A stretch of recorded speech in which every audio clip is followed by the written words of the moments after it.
Hello दोस्तों, welcome to my new Indian coaching centre में आपका स्वागत है। आज के स्लाइड में बात करेंगे संविधान संबंधित महत्वपूर्ण 20 एमसीक्यू के बारे में।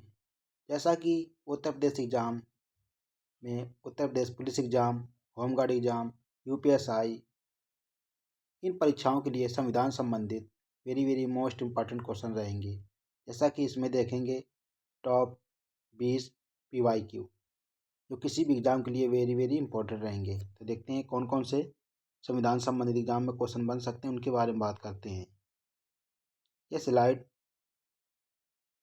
आने वाली परीक्षाओं के लिए महत्वपूर्ण साबित होगी। तो पहला क्वेश्चन दिया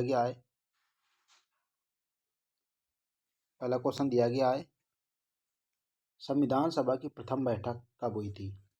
9 दिसंबर 1946, 11 दिसंबर 1946, 13 दिसंबर 1946 और 21 दिसंबर 1946। तो संविधान सभा की प्रथम बैठक कब हुई थी? तो इसका सही उत्तर हो जाएगा ऑप्शन नंबर ए, 9 दिसंबर 1946 की संविधान सभा की प्रथम बैठक हुई थी। इसमें अस्थायी अध्यक्ष कौन थे? तो डॉक्टर सचिदानंद सिन्हा इसके अस्थायी सदस्य अध्यक्ष थे। देखते हैं इसके प्रमुख बैठकों से संबंधित पॉइंट जो एग्जाम की दृष्टि से वेरी वेरी मोस्ट इम्पॉर्टेंट रहेंगे। देखते हैं प्रथम बैठक कब हुई थी? तो 9 दिसंबर 1946 को ये प्रथम बैठक हुई थी। इसमें डॉक्टर सचिदानंद सिन्हा को अस्थायी अध्यक्ष चुना गया था। तो ये एग्जाम में क्वेश्चन कई बार पूछा गया है। देखते हैं क्वेश्चन नंबर दूसरी बैठक। तो दूसरी बैठक कब हुई थी? 11 दिसंबर 1946। इसमें स्थायी अध्यक्ष कौन बनाए गए थे? डॉक्टर राजेंद्र प्रसाद क्या बनाए गए थे? स्थायी अध्यक्ष। और H.C. मुखर्जी को उपाध्यक्ष चुना गया था। तो संविधान की प्रथम बैठक 9 दिसंबर 1946 को। द्वितीय बैठक कब हुई थी? तो 11 दिसंबर 1946। इसमें अस्थायी अध्यक्ष कौन बनाते थे? सचिदानंद सिन्हा को। इसमें स्थायी अध्यक्ष किसे बनाया गया था? तो डॉक्टर राजेंद्र प्रसाद को। और उपाध्यक्ष किसे बनाया गया था? H.C. मुखर्जी को। देखते हैं संविधान की तीसरी बैठक कब हुई थी? तो संविधान की तीसरी बैठक 13 दिसंबर 1946 को। ये जवाहरलाल नेहरू ने इसमें उद्देश्य प्रस्ताव पेश किया था, जो बाद में प्रस्तावना बना था। तो तीसरी बैठक कब हुई थी? ये 13 दिसंबर को 1946। इसमें जवाहरलाल नेहरू ने उद्देश्य प्रस्ताव पेश किया था। तो पूछा जाता है पहली बैठक तो 9 दिसंबर 1946 को। 9 दिसंबर 1946 को प्रथम बैठक। दूसरी बैठक 11 दिसंबर 1946 को। तीसरी बैठक 13 दिसंबर 1946 को। तो ये इंपॉर्टेंट डेट हैं जो एग्जाम में कई बार क्वेश्चन बनते रहते हैं। देखते हैं संविधान की अंतिम बैठक कब हुई थी? तो संविधान की अंतिम बैठक 24 जनवरी 1950 को। संविधान सभा के सदस्यों ने संविधान पर हस्ताक्षर किए और डॉक्टर राजेंद्र प्रसाद को भारत का प्रथम राष्ट्रपति चुना गया था। तो पूछा जाता है भारत के प्रथम राष्ट्रपति कौन थे? तो डॉक्टर राजेंद्र प्रसाद। डॉक्टर राजेंद्र प्रसाद कहाँ से संबंधित थे? तो ये बिहार राज्य से संबंधित थे। तो भारत के पहले राष्ट्रपति कौन थे? तो डॉक्टर राजेंद्र प्रसाद। देखते हैं इसके अन्य एग्जाम पॉइंट के व्यू से आप देखते हैं कौन कौन से इंपॉर्टेंट क्वेश्चन बन सकते हैं। देखते हैं संविधान को 2 वर्ष 11 माह 18 दिन बनने में लगा था। तो संविधान को बनने में कितना समय लगा था? तो 2 वर्ष 11 माह 18 दिन में संविधान बनकर तैयार हो गया था। देखते हैं इसको अंगीकृत कब किया गया था? तो 26 नवंबर 1949 को संविधान सभा ने संविधान को अपना गया था या अंगीकृत किया था। इसे पूछा जाता है क्वेश्चन कि लागू कब किया गया था? तो 26 जनवरी 1950 को संविधान पूरी तरह से लागू किया गया था। तो ये एग्जाम में कई बार क्वेश्चन पूछे जा चुके हैं। तो यूपीपी पुलिस एग्जाम के लिए ये वेरी वेरी मोस्ट इम्पॉर्टेंट रहेंगे क्वेश्चन।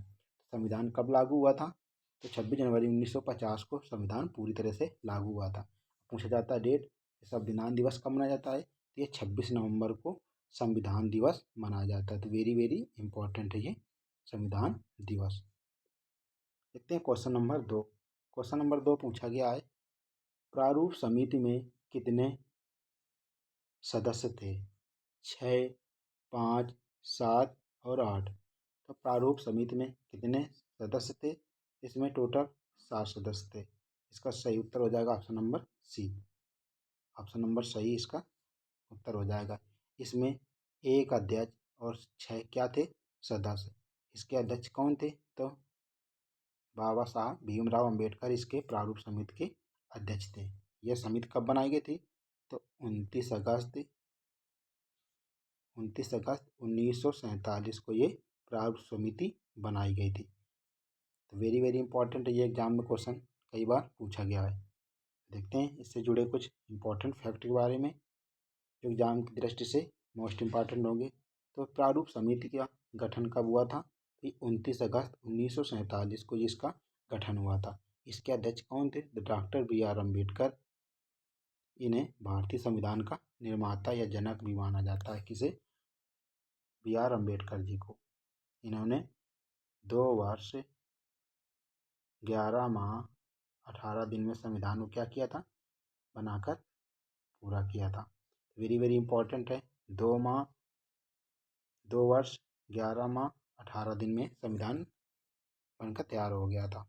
तो इसके अध्यक्ष कौन थे प्रारूप समिति के? B R Ambedkar. सदस्य कितने थे? 6। टोटल कितने थे? 7। तो देखते हैं इसमें सदस्य अम्बेडकर जी क्या थे, इनके अलावा ये अध्यक्ष थे। देखते हैं सदस्य कौन कौन से थे। अल्लादी कृष्ण स्वामी अय्यर, के एम मुंशी, एन गोपाल स्वामी अयंगार, ये क्या थे? ये सदस्य थे प्रारूप समिति के। और कौन थे? तो सैयद मोहम्मद सादुल्ला, बी एल मित्तल। बाद में अस्वस्थता के कारण पद छोड़ना पड़ा था इन्हें। इनके स्थान पर कौन गए थे? एन माधव राव इनके स्थान पर लिया था। तो किसने पद छोड़ा था? तो बी एल मित्तल ने। के बाद कौन आए थे? एन माधव राय। देखते हैं फिर डी पी खेतानी। तो ये 1948 में इनकी मृत्यु के बाद, टी पी खेतानी की मृत्यु के बाद टी टी कृष्ण स्वामी, टी टी कृष्णमाचारी शामिल किए गए थे। किसमें? प्रारूप समिति में। तो प्रारूप समिति में कुल कितने सदस्य होते हैं? 7। कब गठित किया गया था? तो यह 29 अगस्त 1947 को ये गठित की गई। इसके अध्यक्ष कौन थे? तो बी आर अम्बेडकर। सदस्य कितने थे? 6। टोटल पूछा जाता है कितने हैं? तो 7। देखते हैं क्वेश्चन नंबर 3। क्वेश्चन नंबर 3 पूछा गया है, संविधान सभा ने राष्ट्रगान कब स्वीकार किया था?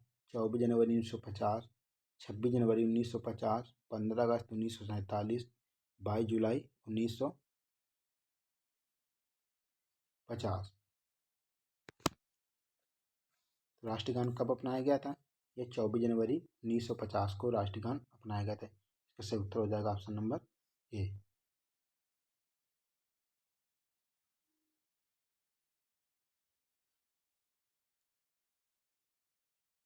देखते हैं राष्ट्रीय ध्वज कब अपनाया गया था? तो 22 जुलाई 1947 को संविधान सभा में तिरंगे को अपनाया गया था। राष्ट्रीय ध्वज का डिजाइन किसने किया था? तो पिंगले वेंकैया ने इसका डिजाइन किया था। इसमें डिजाइन में केसरिया, सफ़ेद, हरा ये कलर थे। इनका अनुपात कितना होता है? 3:2 का अनुपात होता है इसके तिरंगे झंडे का अनुपात। तो इसमें 24 धारियाँ होती हैं, बीच में क्या होता है? चक्र। उसमें कितनी तीलियाँ होती हैं? ये 24 तीलियाँ होती हैं। किस कलर का होता है? ये नीले रंग का होता है। इसमें कौन सा? अशोक चक्र में कितनी तीलियाँ होती हैं? ये 24। अनुपात कितना होता है? 3:2। डिजाइन किसने किया था? तो पिंगले वेंकैया ने इसका डिजाइन किया था। देखते हैं राष्ट्रीय चिन्ह अशोक स्तंभ कब अपनाया गया था? 26 जनवरी 1950 को ये अपनाया गया था। ये अशोक के सिंह स्तंभ से राष्ट्रीय प्रतीक के रूप में अपनाया गया था। तो पूछा गया था क्वेश्चन, राष्ट्रगान कब अपनाया गया था?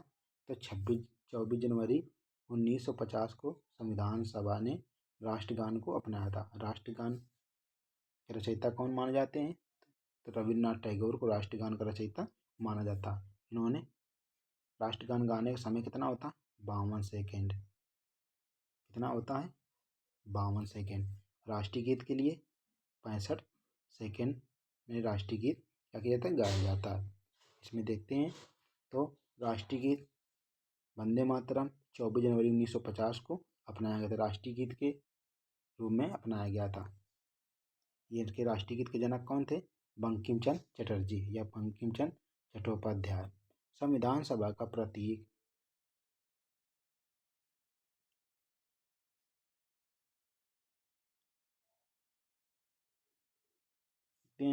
यह सभी प्रतीक भारत के गणतंत्र बनने में 26 जनवरी 1950 को से पहले अंतिम रूप से स्वीकार किए गए थे।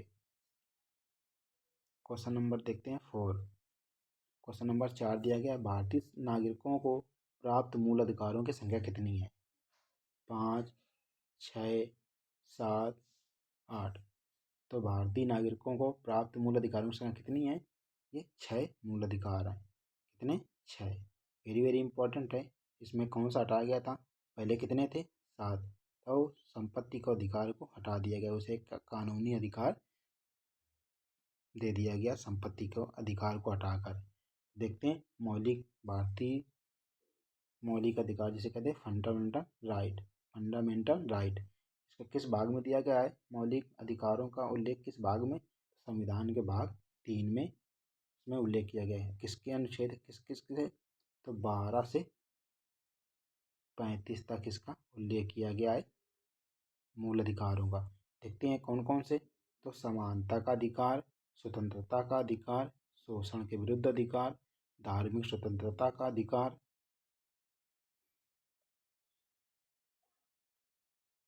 सांस्कृतिक और शैक्षिक अधिकार, संवैधानिक उपचारों का अधिकार। ये कितने थे? 6। तो समानता का अधिकार,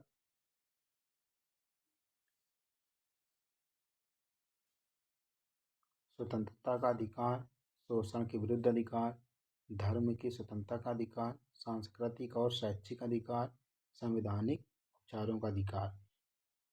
तो समानता का अधिकार किसने कितने अनुच्छेद से है? 14 से 18 तक। ये कानून के समक्ष सबके लिए बराबर हक देता है। स्वतंत्रता का अधिकार किसने? 19 से 22 अनुच्छेद तक। ये बोलने, घूमने, व्यवसाय करने की आज़ादी प्रदान करता है। स्वतंत्रता का अधिकार। देखते हैं शोषण के विरुद्ध अधिकार, ये 23 से 24। इसमें मानव तस्करी और बाल श्रम पर रोक लगाता है। धार्मिक स्वतंत्रता का अधिकार 25 से 28, किसी भी धर्म को मानने की आज़ादी देता है। धार्मिक स्वतंत्रता का अधिकार। देखते हैं सांस्कृतिक और शैक्षिक अधिकार में 29 से 30, अल्पसंख्यकों के हितों का संरक्षण करना। इसमें अल्पसंख्यकों के हितों का संरक्षण किया जाता है। सांस्कृतिक और शैक्षिक अधिकार जो कि दिया गया 29 से 30 तक। देखते हैं संवैधानिक उपचारों का अधिकार, ये अनुच्छेद 32 है। एवं अधिकारों के लिए सुप्रीम कोर्ट जाने का अधिकार होता है। इसमें रिट जारी करने का अधिकार होता है सर्वोच्च न्यायालय में। तो संवैधानिक उपचारों का अधिकार को भारतीय संविधान के B.R. अम्बेडकर क्या कहा गया? आत्मा। तो कौन सा कहा गया? अनुच्छेद 32 को B.R. अम्बेडकर की आत्मा कहा गया। इसमें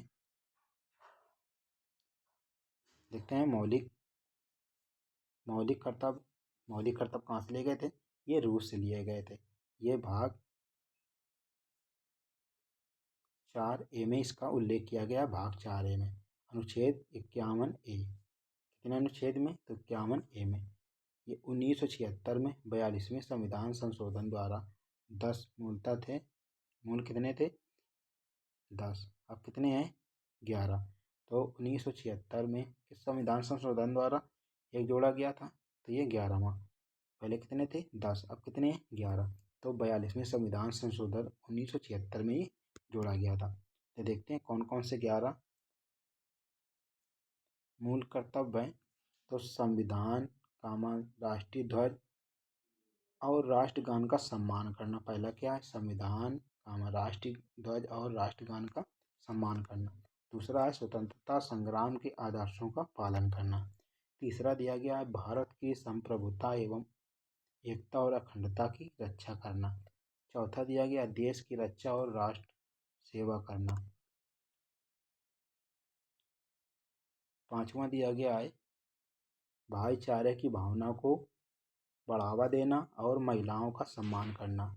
छठा दिया गया है मिश्रित संस्कृति की रक्षा करना। सातवां दिया गया प्राकृतिक पर्यावरण की रक्षा करना। 8वां दिया गया है वैज्ञानिक दृष्टिकोण और सुधार की भावना विकसित करना।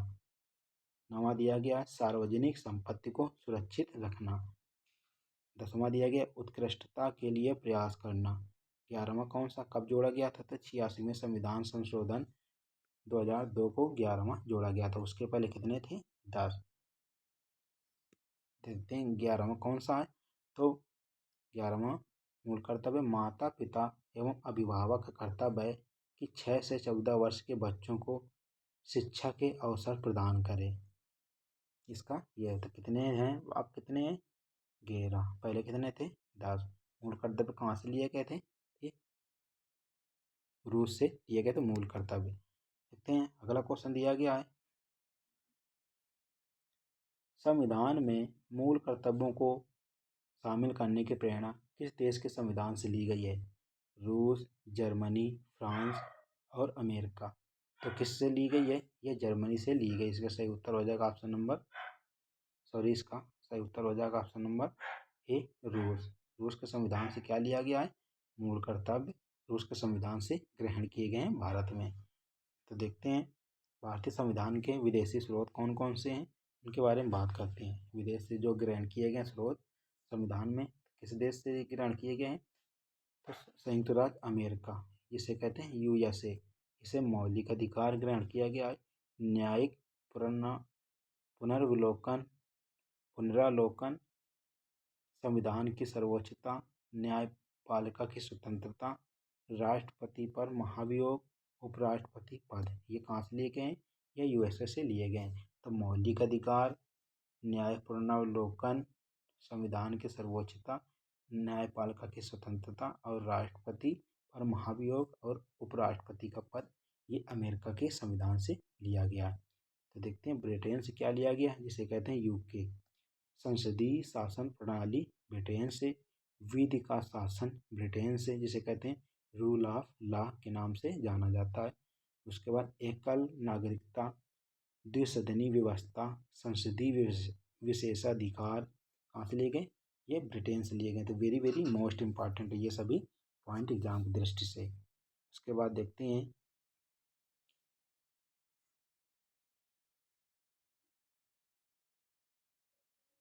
आयरलैंड। आयरलैंड से क्या लिया गया है? तो राज्य के नीति निर्देशक तत्व कहाँ से लिए गए? आयरलैंड से। इससे एग्जाम में क्वेश्चन कई बार बनते रहते हैं।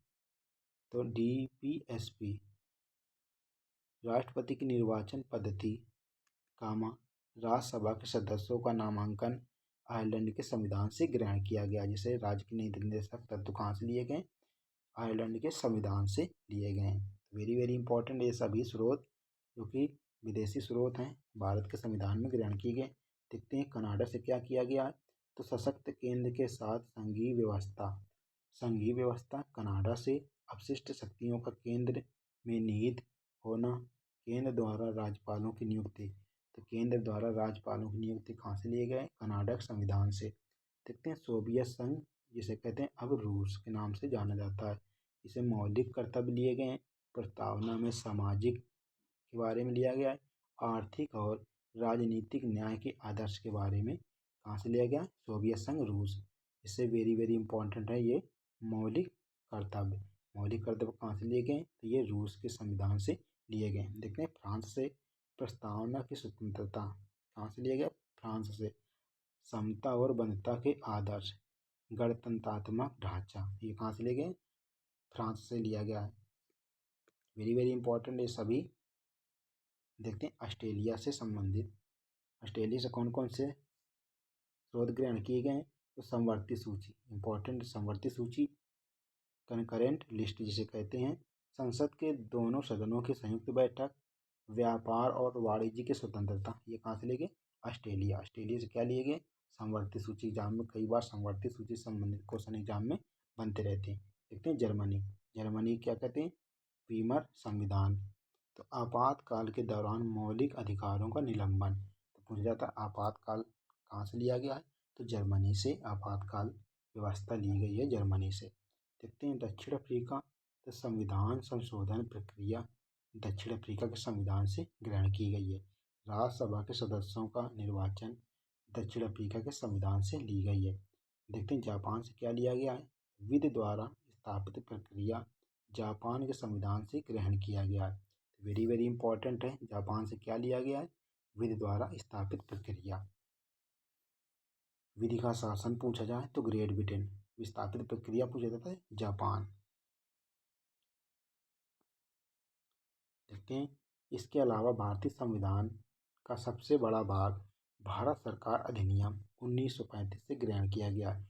तो भारत सरकार अधिनियम 1935 से कई इंपॉर्टेंट स्रोत लिए गए हैं। वेरी वेरी इंपॉर्टेंट ये सभी स्रोत जो कि विदेशी संविधान से ग्रहण किए गए। अगला क्वेश्चन दिया गया, क्वेश्चन नंबर हमारा है 6। क्वेश्चन नंबर 6 से पूछा गया है भारतीय संविधान के किस अनुसूची में दल बदल विरोधी कानून को लागू किया गया? तो 5वीं अनुसूची, 10वीं अनुसूची, 7वीं अनुसूची, तीसरी अनुसूची। तो दल बदल विरोधी कानून किस अनुसूची के अंतर्गत आता है? तो इसका सही उत्तर हो जाएगा option number B. Option number B हो जाएगा 10वीं अनुसूची। 10वीं अनुसूची किसमें दिया गया है? तो ये दल बदल संबंधित इसमें प्रावधान दिया गया है। यह अनुसूची 52वें संविधान संशोधन 1985 को जोड़ा गया था। कौन सी? 10वीं अनुसूची किस संविधान संशोधन द्वारा? तो 52वें संविधान संशोधन द्वारा जोड़ा गया था। तो दल बदल, 10 से 10, 10 से दल बदल। और ये संविधान संशोधन कौन सा है? 52वें। अगर इसको मल्टीप्लाई भी करेंगे तो कितना बनता है हमारा? 10। जब 10 बनेगा तो क्या हो जाएगा? दल बदल। किस संविधान संशोधन द्वारा? तो 52वें संविधान संशोधन द्वारा। किस अनुसूची में? तो 10वीं अनुसूची में इसका उल्लेख किया गया है दल बदल का। तो देखते हैं इसका सही उत्तर हो जाएगा ऑप्शन नंबर बी। देखते हैं कि इसके एग्जाम पॉइंट से कुछ महत्वपूर्ण पॉइंट देखते हैं। संविधान की अनुसूची देखते हैं कौन कौन सी अनुसूची में क्या कहा गया है इसके बारे में देखते हैं। तो पहली अनुसूची में दिया गया है राज्यों और केंद्र शासित प्रदेशों की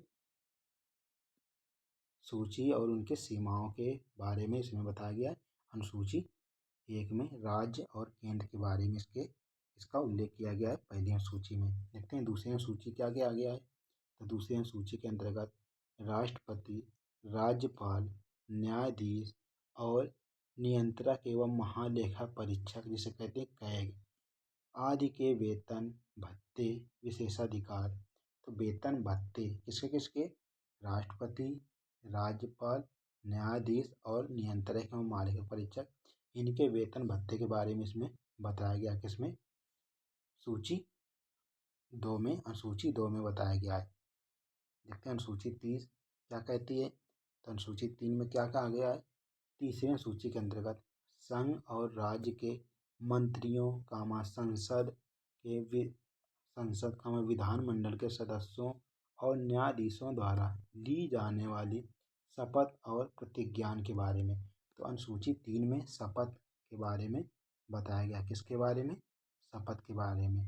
और अनुसूची 2 में क्या कहा गया था? वेतन के बारे में 2 में बताया गया था। राष्ट्रपति, उपराष्ट्रपति, इनके वेतन के बारे में अनुसूची 2 में बताया गया है। 3 में क्या बताया गया है? शपथ के बारे में। तो संघ और राज्य के मंत्रियों और संसद के विधानमंडल सदस्यों और न्यायाधीशों द्वारा ली जाने वाली शपथ के बारे में बताया गया है अनुसूची 3 में। देखते हैं अनुसूची 4।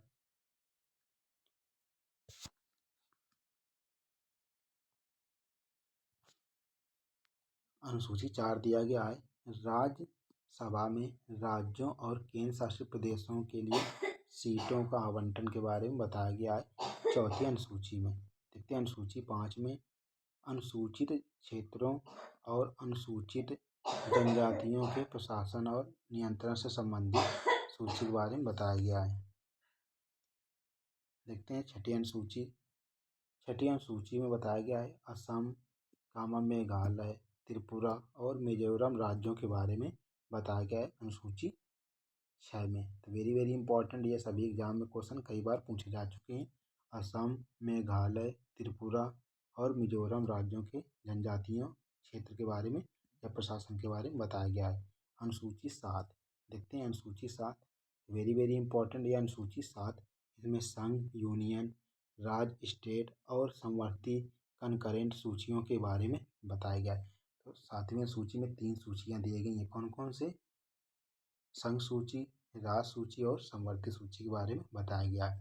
इसमें शक्तियों का बंटवारा, राज्यों के बीच शक्तियों का बंटवारा किया जाता है। इन सूचियों के तहत केंद्र और राज्यों के बीच शक्तियों का बंटवारा किया जाता है। तो वेरी वेरी इंपॉर्टेंट है ये 6वीं अनुसूची और 7वीं अनुसूची। 6वीं में क्या किया गया? तो असम, मेघालय, त्रिपुरा, मिजोरम आदि जनजातीय क्षेत्रों के प्रशासन के बारे में 6वीं अनुसूची में बताया गया है। इसे हम लोग कह सकते हैं ATM²। ये ट्रिक क्या है? ATM²। इसमें किस अनुसूची में बताया गया था? 6वीं अनुसूची में बताया गया इसके बारे में। तो देखते हैं 8वीं सूची क्या दी गई है। 8वीं सूची भारत की 22 आधिकारिक भाषाओं जैसे असमिया, बंगाली, हिंदी आदि की मान्यता दी गई है 8वीं सूची के अंतर्गत। तो 8वीं सूची में कितनी भाषाओं का उल्लेख किया गया है? ये 22 आधिकारिक भाषाओं को उल्लेख किया गया है। इसमें हिंदी भी शामिल है। जैसे तो देखते हैं 9वीं सूची, कुछ अधिनियमों और विनियमों का सत्यापन, जिसे कहते हैं भूमि सुधार से संबंधित। इसे प्रथम संविधान संशोधन द्वारा जोड़ा गया है। तो 9वीं सूची कब जोड़ी गई थी? ये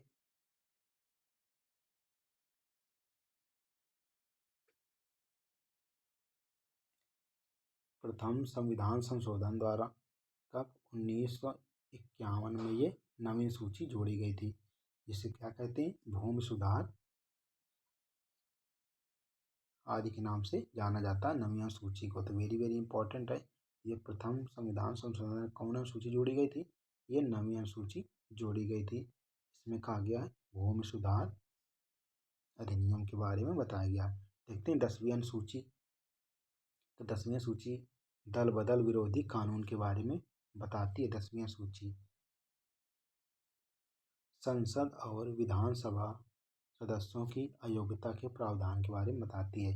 यह किस संविधान संशोधन लागू किया गया था? 52वें संविधान संशोधन 1985 को ये जोड़ी गई थी 10वीं अनुसूची दल बदल किस अनुसूची के अंतर्गत? तो 10वीं अनुसूची के अंतर्गत दल बदल कानून के बारे में बताया जाता है। 11वीं सूची पंचायतों की शक्तियाँ, अधिकार और जिम्मेदारियों के बारे में बताया जाता है। यह कब जोड़ी गई थी? तो ये 73वें संविधान संशोधन 1992 में 11वीं सूची जोड़ी गई थी, जो कि पंचायतों की शक्तियों के बारे में बताया गया। इसमें देखते हैं अनुसूची 12वीं। अनुसूची 12वीं नगर पालिकाओं की शक्तियाँ, अधिकार और जिम्मेदारियों के बारे में बताया गया है। तो 12वीं सूची कब जोड़ी गई थी? तो 74वें संविधान संशोधन 1992 में जोड़ी गई थी 12वीं सूची। 73वें में कौन जोड़ी गई थी? तो ये 11वीं सूची जोड़ी गई थी। अब क्वेश्चन पूछा गया है भारतीय संविधान में किस भाग में 22 भाषाओं को उल्लेख किया गया है? भाग 4, भाग 5, भाग 17,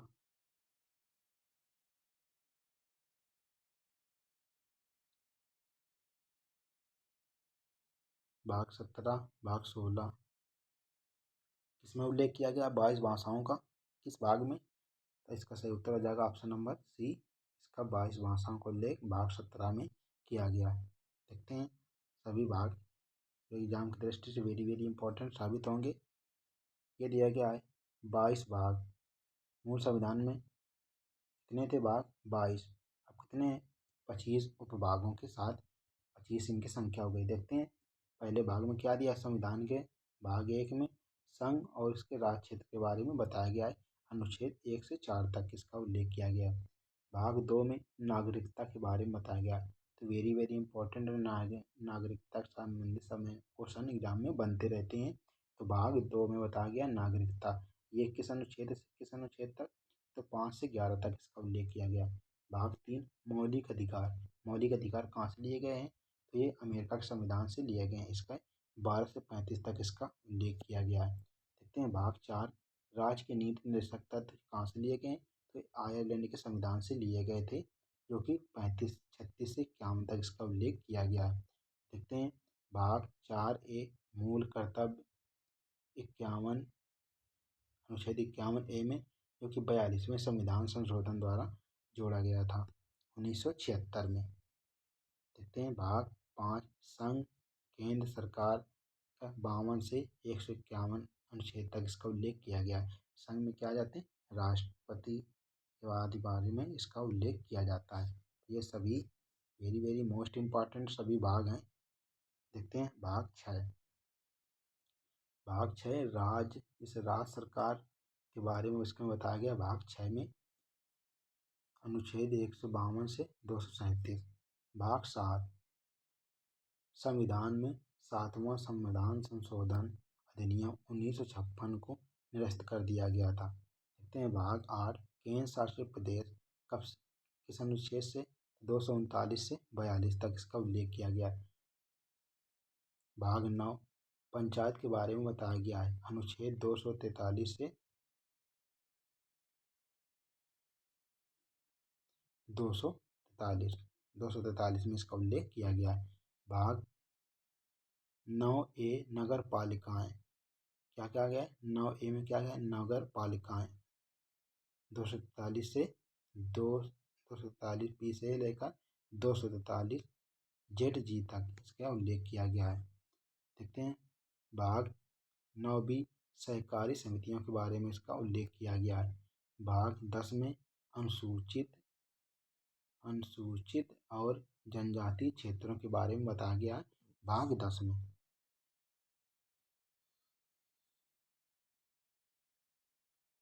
भाग 11 संघ और राज्यों के बीच संबंध के बारे में बताया गया है। भाग 12 वित्त, संपत्ति और संविदाएं और वाद के बारे में इसमें भाग 12 में बताया गया। भाग 13 भारत के राज्य क्षेत्र के भीतर व्यापार और वाणिज्य के बारे में बताया गया है। भाग 14 संघ और राज्यों के अधीन सेवाओं के बारे में इसमें भाग 14 में बताया गया था। वेरी वेरी इंपॉर्टेंट ये सभी भाग। देखते हैं भाग 15 में क्या क्या आ गया है।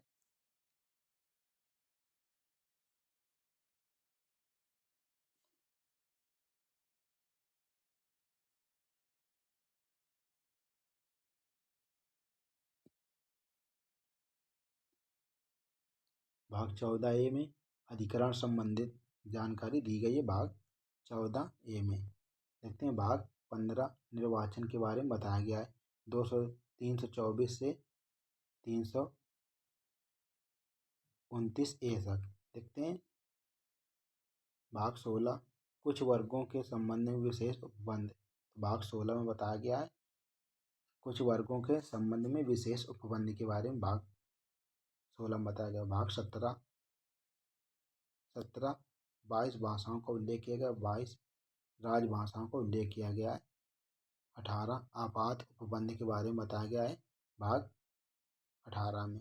भाग 19 प्रकीर्णन के बारे में बताया गया है, मिसलेनियस।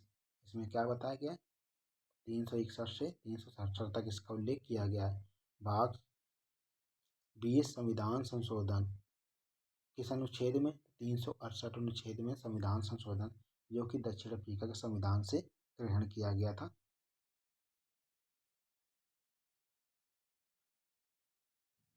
भाग 21 अस्थायी संक्रमणकालीन और विशेष उपबंध के बारे में बताया गया है।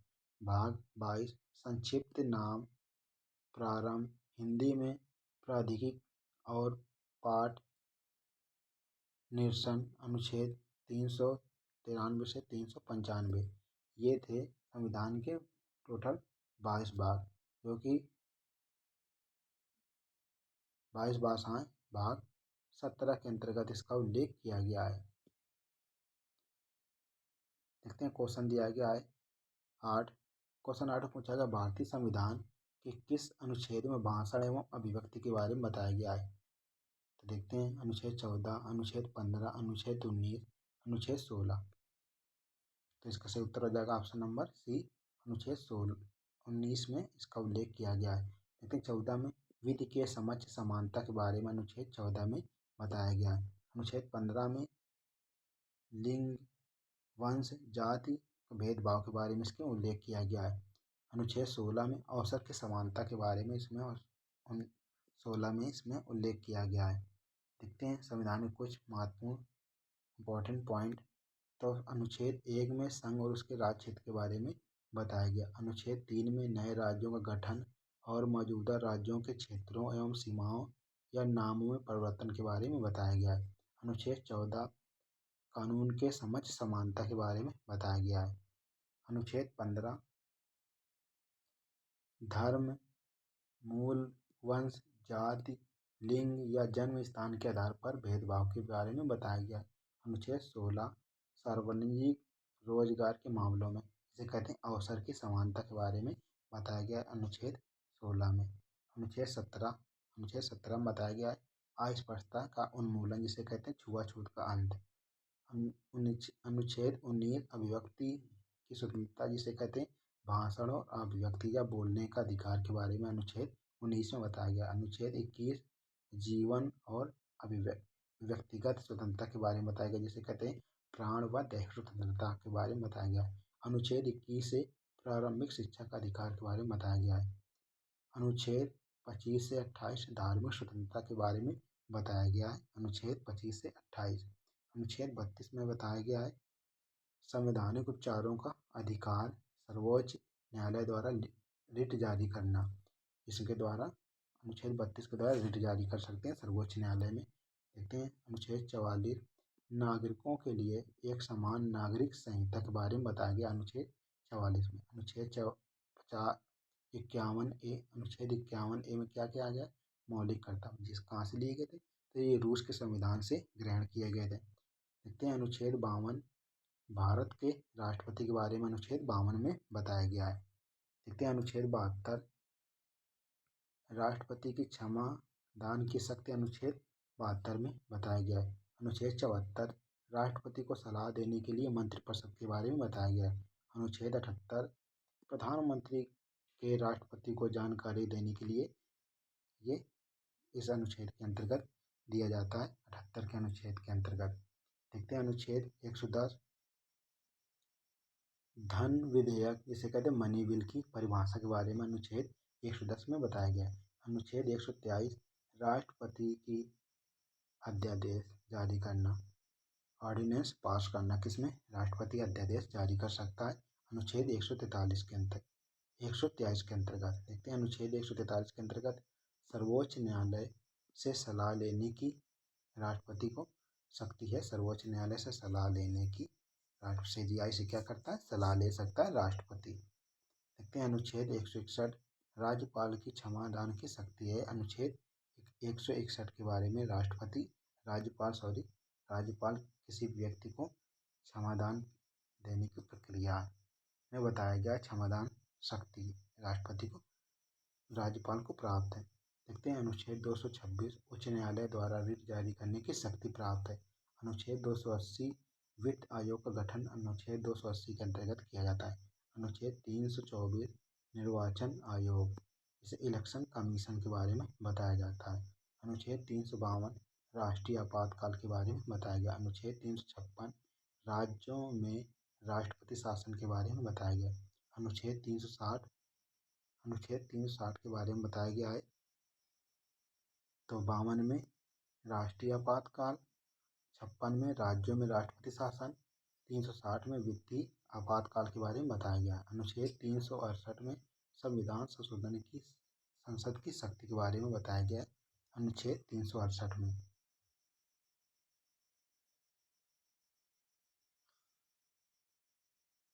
उसके बाद 370 अनुच्छेद 370 जम्मू कश्मीर से संबंधित यह क्या अनुच्छेद 370 अब ये क्या किया गया है इसको हटा दिया गया है जम्मू कश्मीर के संविधान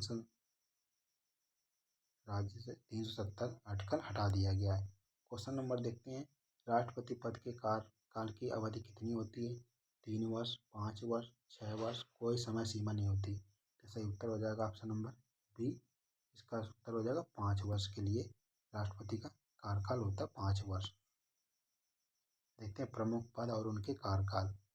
राष्ट्रपति का कार्यकाल कितना होता है? 5 वर्ष। उपराष्ट्रपति का कार्यकाल 5 वर्ष। प्रधानमंत्री का कार्यकाल कितना होता है? 5 वर्ष। लोकसभा में क्या करता है? बहुमत प्राप्त करता है। राज्यपाल का कितना होता है? 5 वर्ष। यह राष्ट्रपति के प्रसाद पर्यंत तक सीमित रहता है। तो मुख्यमंत्री का क्या होता है? 5 वर्ष। तो इनका सभी का क्या होता है? 5 वर्ष। देखते हैं लोकसभा का अध्यक्ष और उपाध्यक्ष कितना होता है? 5 वर्ष। राज्यसभा के सभापति और उपसभापति कितना होता है? 5 वर्ष इसका होता है। भारत के मुख्य चुनाव आयुक्त CEC 6 वर्ष या 65 वर्ष की आयु तक जो पहले हो। नियंत्रक एवं महालेखा परीक्षक जिसे कहते हैं कैग 6 वर्ष या 65 वर्ष की आयु। संघ लोक सेवा आयोग UPSC 6 वर्ष या 65 वर्ष की आयु तक। Supreme court